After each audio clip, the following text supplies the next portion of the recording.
அஸ்ஸலாமு அலைக்கும். இன்றைக்கி நாம் மிளகாய் பஜ்ஜி செய்யலாம். அதுக்கு நான் பஜ்ஜி மிளகாய் எடுத்துருக்கேன். இந்த மிளகாயை நம்ம நீளமாக கட் பண்ணி எடுத்துக்கிடலாம்.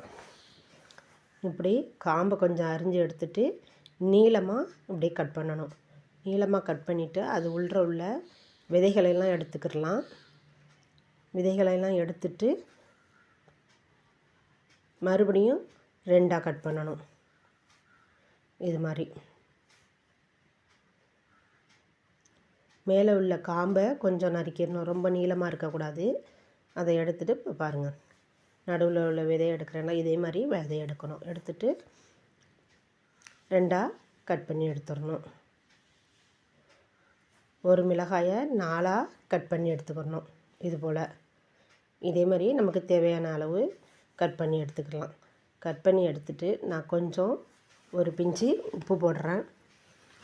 உப்பு போட்டு இப்படி நல்லா பிரட்டி வச்சிடணும் கொஞ்ச நேரம்.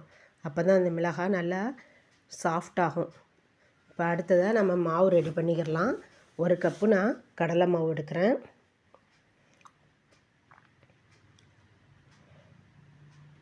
அடுத்து அரை கப்பு இது தோசை மாவு. ஒரு கப் கடலை மாவுக்கு அரை கப்பு தோசை மாவு எடுத்துகிட்டு இதுக்கு தேவையான அளவு சால்ட் போட்டுக்கிடலாம்.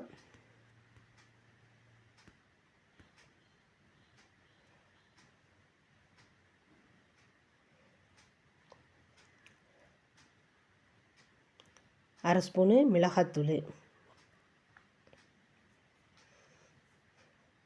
ஒரு பூண்டை எடுத்து அப்படியே தோலோடு நச்சு நம்ம இது மாதிரி பொடியாக நச்சு போட்டுக்கணும். போடுறது நல்ல வாசமாக இருக்கும் பஜ்ஜி. அடுத்தது கொஞ்சம் கலர் பொடி,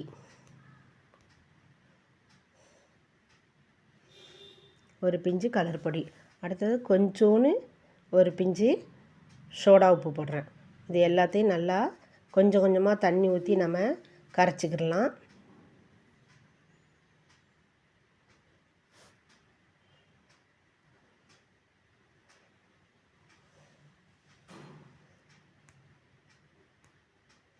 நல்லா இந்த அளவுக்கு மாவை நல்லா கரைச்சி எடுத்துக்கிடணும். கரைச்சி எடுத்துக்கிட்டு வச்சிடணும். இப்போ நம்ம அடுப்பில் பாத்திரம் வச்சு எண்ணெய் ஊற்றி சூடுபடுத்திக்கலாம். இப்போ நாம் மிளகாவில் உப்பு போட்டு பரட்டி வச்சுருக்கோம். அதனால் தண்ணி ஊற்றி அலசி எடுத்துக்கணும், இல்லாட்டி உப்பு கரிக்கும். தண்ணி ஊற்றி அலசி எடுத்துகிட்டு இப்போ மாவில் நம்ம போட்டு எடுத்துக்கிடலாம். மாவில் போட்டு நல்லா பரட்டி வச்சிடலாம். வச்சுட்டு இப்போ எண்ணெய் சூடானதும் பஜ்ஜி மிளகாயெல்லாம் போட்டு நம்ம பொரித்து எடுத்துக்கலாம். ஒன்று ஒன்றா போட்டு நம்ம பொரிக்கலாம்.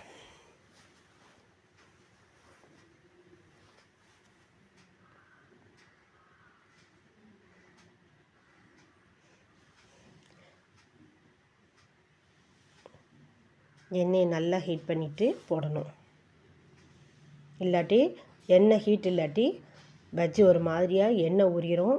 அதனால் மிதமான சூட்டில் எண்ணெய் இருக்கணும்.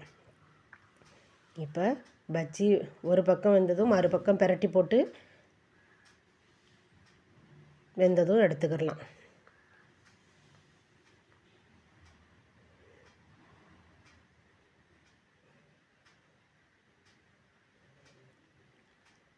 சூடான மாலை நேர பஜ்ஜி ரெடி. நல்லா உப்பி அழகாக வந்திருக்கு பாருங்கள். எண்ணெயெல்லாம் வடிச்சிட்டு எடுத்துட்டு நம்ம அடுத்த மாவு போட்டு எடுத்துக்கிடலாம். மீதி இருக்கிற மிளகாவையும் நான் போடுறேன். போட்டு பொரிச்சிட்டு காட்டுறேன் உங்கள்கிட்ட. இப்போ எல்லா பஜ்ஜியும் நான் சுட்டு எடுத்துட்டேன். இதே மாதிரி நீங்களும் செஞ்சு சாப்பிட்டு பார்த்துட்டு எப்படி இருக்குன்னு சொல்லுங்கள். நம்ம வீடியோ பிடிச்சிருந்தா